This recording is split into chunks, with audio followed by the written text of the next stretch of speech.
Hello everyone, in today's video we will be ranking all 7 Hokage from strongest to weakest. Let's start at number 7, and I know this might sting for some of you, but we have to place Kakashi Hatake here.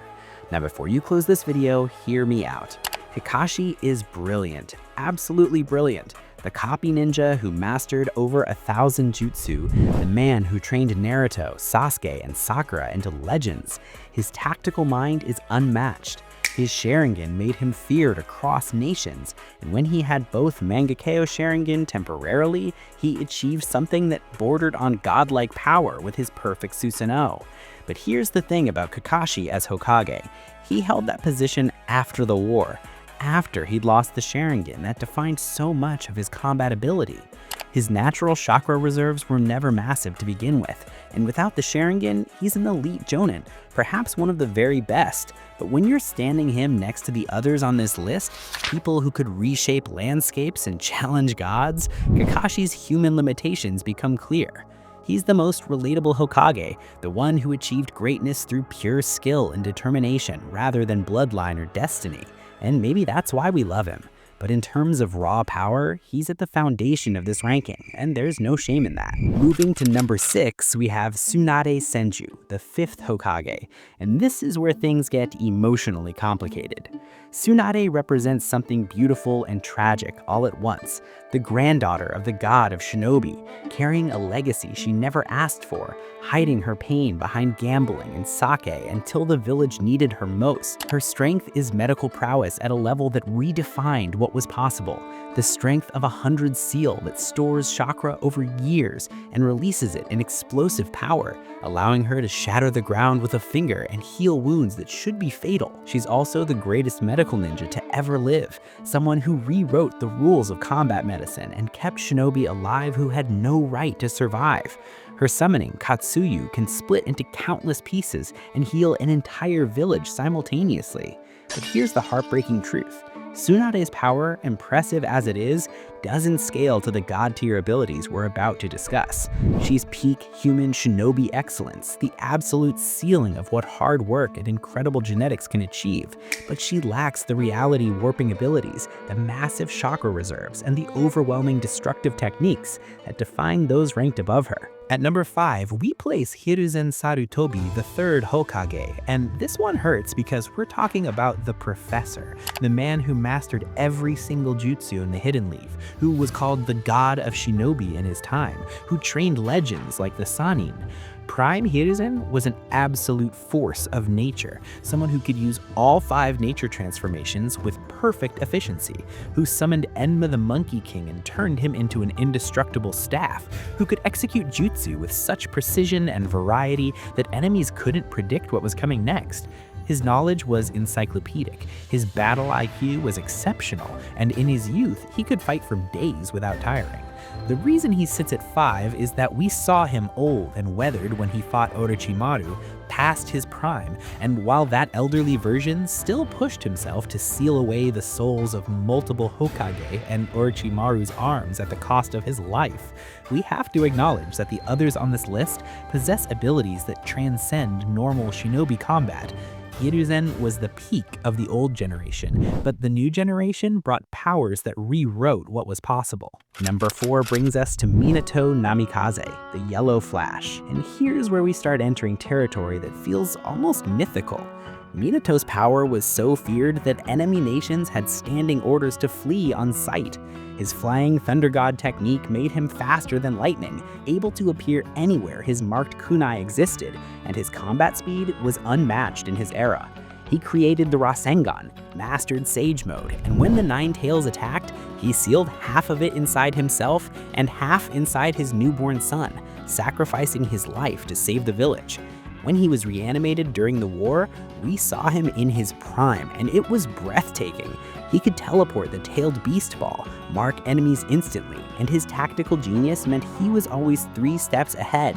As a reanimated shinobi with access to Kurama's chakra, he unlocked Kurama's chakra mode and could coordinate with Naruto seamlessly. But here's the thing about Minato's power. As incredible as it is, it's still fundamentally human in scale. He's devastatingly effective, perhaps the most efficient killer on this list, but he doesn't reshape reality. He doesn't command elements on a cataclysmic scale. His strength is precision, speed, and intelligence, and while that makes him legendary, it doesn't make him the strongest. At number 3, we have Tobirama Senju, the second Hokage, and this is where things get often slept on and the real power in the room. Tobirama was a genius, but not the warm, inspirational kind.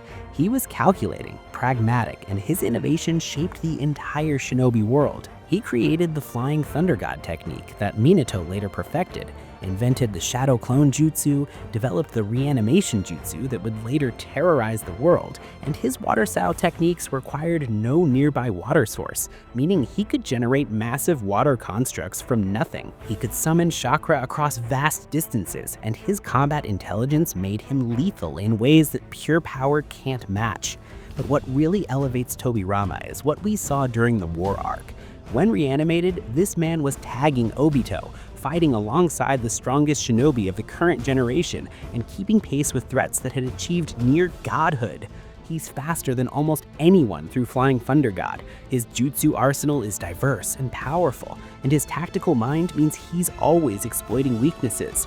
Tobirama represents refined, perfected shinobi power, the peak of what a human can achieve before you start touching the realm of the divine. Now we're at number 2, and this is where it gets emotional because we're talking about Naruto Uzumaki, the 7th Hokage, the boy who became the strongest shinobi in history. Current Naruto, even after losing Kurama, is still carrying power that most people can't comprehend.